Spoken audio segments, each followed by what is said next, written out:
أعوذ بالله من الشيطان الرجيم. بسم الله الرحمن الرحيم. إنما حرم عليكم الميتة والدم ولحم الخنزير وما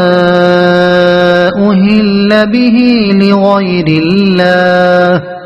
فمن اضطر غير باغ ولا عاد فلا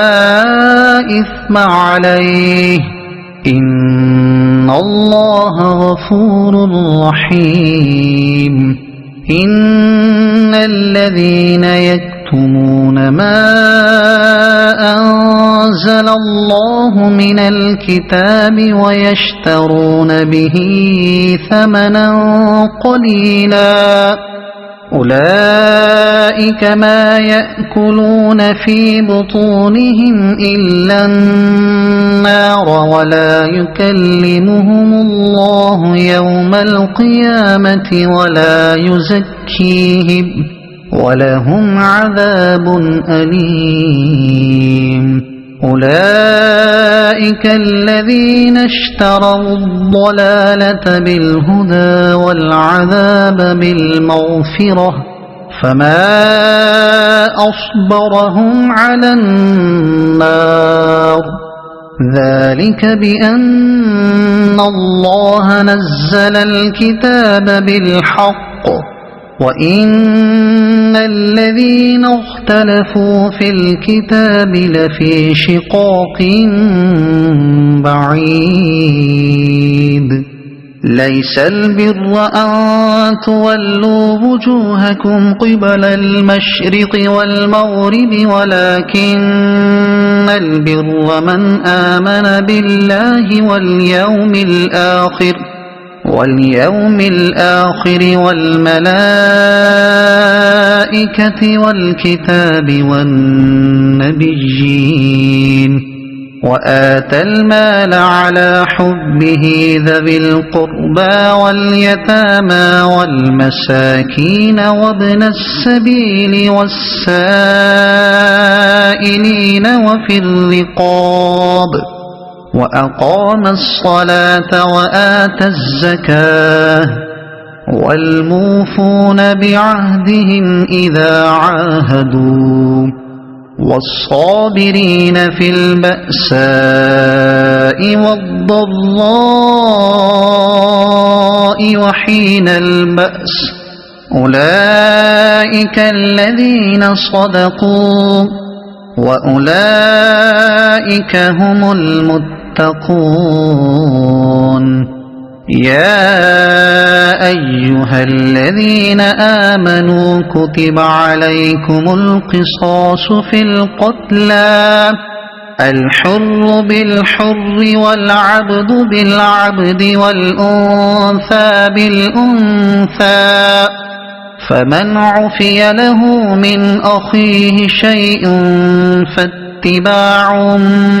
بالمعروف وأداء إليه بإحسان، ذلك تخفيف من ربكم ورحمة، فمن اعتدى بعد ذلك فله عذاب أليم. ولكم في القصاص حياة يا أولي الألباب لعلكم تتقون. كتب عليكم إذا حضر أحدكم الموت إن ترك خيرا الوصية للوالدين والأقربين بالمعروف حقا على المتقين، فمن بدله بعدما سمعه فإنما إثمه على الذين يبدلونه، إن الله سميع عليم. فمن خاف من موص جنفا أو إثما فأصلح بينهم فلا إثم عليه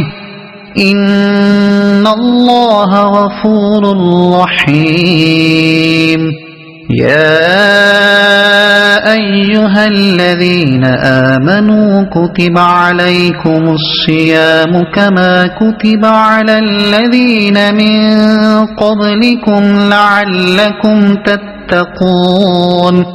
أياما معدودات فمن كان منكم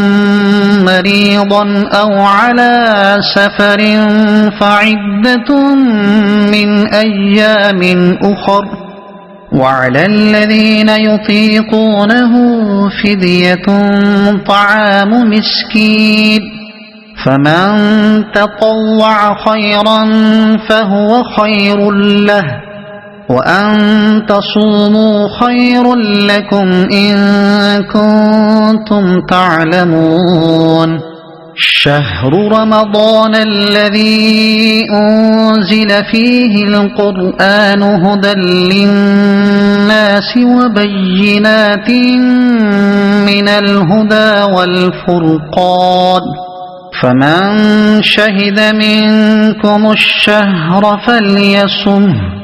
ومن كان مريضا أو على سفر فعدة من أيام أخر يريد الله بكم اليسر ولا يريد بكم العسر ولتكملوا العدة ولتكبروا الله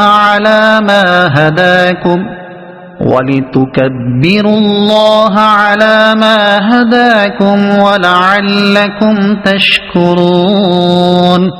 وإذا سألك عبادي عني فإني قريب أجيب دعوة الداع إذا دعاني فليستجيبوا لي وليؤمنوا بي لعلهم يرشدون أحل لكم ليلة الصيام الرفث إلى نسائكم هن لباس لكم وأنتم لباس لهن علم الله أنكم كنتم تختانون أنفسكم فتاب عليكم وعفى عنكم فالآن باشروهن وابتغوا ما كتب الله لكم وكلوا واشربوا حتى يتبين لكم الخيط الأبيض من الخيط الأسود من الفجر ثم أتموا الصيام إلى الليل ولا تباشروهن وأنتم عاكفون في المساجد تلك حدود الله فلا تقربوها كذلك يبين الله آياته للناس لعلهم يتقون ولا تأكلوا أموالكم بينكم بالباطل وتدلوا بها إلى الحكام لتأكلوا فريقا من أموال الناس بالإثم وأنتم تعلمون